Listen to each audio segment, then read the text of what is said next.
Hi, it's time for another verb of the day. Today's verb is march. All the words I've selected for this week connect to current events in the United States that are happening. And I know I can't possibly share or explain everything that's going on. So in the links below, or the comment section to this video, I provided some additional links to other places you can consult for more information as well. So now let's look at some common meanings for the verb march. The first definition for march is to walk in a uniform or military manner.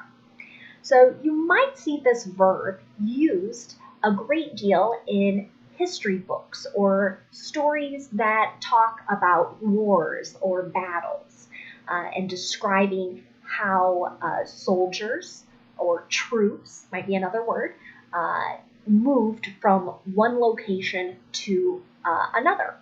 And you might be able in your mind to picture people walking together in a very straight line and picking up their feet at exactly the same moment. So that's what's meant by this first definition. Another way march gets used is to walk or proceed quickly and with determination. So when I think of this particular definition, I think of situations, unfortunately, where someone might be angry and so that they must immediately go and talk to someone about the situation. So they march very quickly. They are determined, I'm going to go talk to this person to perhaps fix the problem. The most common way you are probably hearing the verb march used right now, though, is this third definition: to walk along public roads in an organized procession to protest about something. So that's what we're going to focus on today. And again, that's the idea. You might have seen pictures on TV news or in newspapers of crowds gathered in hundreds of cities around the United States, and these crowds walking together. And the best way to describe this is with the verb march. They're marching. So march is a regular verb. To make the progressive form, all we need to do is add ing to make marching. To form the past tense and participle forms of the verb, we're going to add ed to the end. Because the word ends with this ch sound at the end, the ed is going to make a t sound. Marched, marched. There's really only one phrasal verb that's very common with march, but it has two very different meanings. So you might hear march on, and its meaning could be to pass quickly. Here it is in an example sentence. Time marches on, but we still do not have a plan to solve the problems. So in this example sentence or situation, someone is suggesting time is passing quickly. We need to come up with a plan. You might also hear march on used to mean to march to a place to protest about something or possibly to attack it. So with the second meaning of march on, what you're usually going to see after that is a place. And when we're talking about protests, it's very common for those protests to occur at government buildings. That could be city government, could be state government, it could be our national or federal government as well. So that's what you're going to see in the example sentence. Hundreds have marched on City Hall to demand reforms. Reforms, another way to express changes, updates to laws or regulations. Let's continue using march in some different verb tenses. Today we'll practice past perfect, simple present, and we'll practice giving advice with the modal should. Let's start with past perfect.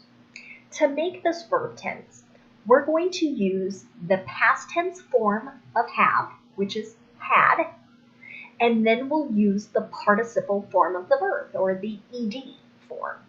So we're going to use had marched in the affirmative no matter what the subject is. And we tend to use this verb tense to talk about an action that was finished in the past at a point before another action, or before a specific point in time. So that's going to connect here to this affirmative example. By Sunday night, hundreds of thousands of people had marched. If I want to make a negative sentence in the past perfect, all I need to do is insert not after had. And you might hear native speakers use the contraction form hadn't, but it's okay for you to keep it as two separate words when you're speaking or when you're writing. Here is a negative example in the past perfect. He had not marched for civil rights in the 1960s. If I want to make a yes or no question in the past perfect, I'm going to start with had, then my subject, and then the participle form. Here's an example. Had they marched in a protest before this week? Next, let's look at simple present. We use the simple present to talk about facts, to discuss habits or routines as well. That's what we're going to do here in the affirmative. Let's look at that example. Many protesters march with signs. I would say this statement is a fact. And right now, maybe it's someone's habit or routine because they're doing it regularly at this point. The thing I want to point out about simple present is here my subject in my example, many protesters, so that's plural. If I was just talking about one protester, so if I said he or she, I would say marches with an ES on the end. That's kind of a tricky part about the simple present. Let's look at negative. To make negative present, simple present, we're going to do that by using does not in our base verb or do not in the base verb. That's going to depend on our subject. Let's look at an example. They don't march for any single person, but for all people who have died as a result of police brutality. So again, this statement might go back to a fact. I saw this sentence in a newspaper article I was reading as someone was talking about why their group of friends had made the choice to march. Again, if my subject was just one person, so let's say she, the phrase would be doesn't march. Lastly, let's look at making a yes or no question in the simple present. To do that, we will start with do or does, then our subject, and then the base verb. Does she march often? If my subject had been you, I would say, do you march often? Finally, let's look at how we might make a sentence when we're giving advice. We're going to use the modal should. And the great thing about modals is that it's not going to change based on our subject. And what comes after the modal is going to be the base verb. Let's look at an affirmative example. We should march to protest racism. If I want to give advice telling someone not to do a particular action, I need to insert not after the modal should. You might hear native speakers say shouldn't, and that's fine to use if you're comfortable doing that. Here is some advice that's negative. He shouldn't march without a mask. Finally, if I want to ask a question to get someone's advice, I can do that by using should, then my subject, and then the base verb. Should they march for education? Is an example of a question. Let's look at some words that are related to our verb march. March, with the same spelling and the exact same pronunciation, can be a noun. And the first thing that might come to mind is that it is the third month of the year. Let's look at a sentence using that meaning. Their wedding was in March. Now, when I'm talking about a month of a year, it's really important that I capitalize the M in March because it is considered a proper noun. For the other noun meanings for March, they are not proper, so you'll see in the next two examples, I'm not going to capitalize the word in those sentences. A second meaning for the word march as a noun is a procession as a demonstration. Here's an example of that. She attended a protest march from the courthouse to the high school.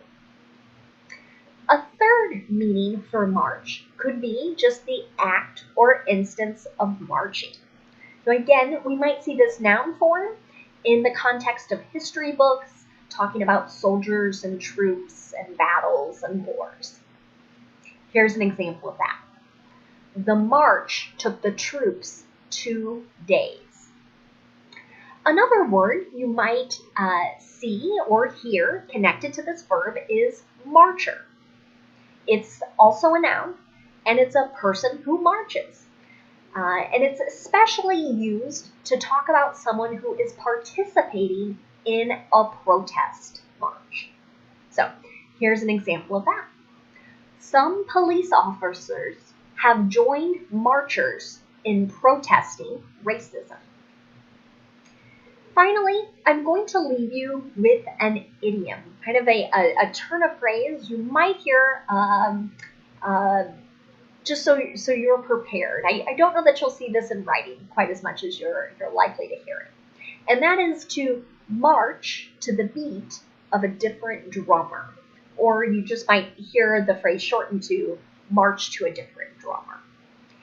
And what this means is that someone is unconventional. They're not like or not behaving like everybody else. You might think, like, what a weird phrase. How do we get this? But again, if you think back to that idea of soldiers, of military members being organized and walking together, where again they're taking steps at exactly the same moment and setting their foot down at the same moment and repeating that again and again. Here, this idea is somebody else is not in sync with everyone else. So they might have a different approach or a different attitude than most people or the majority.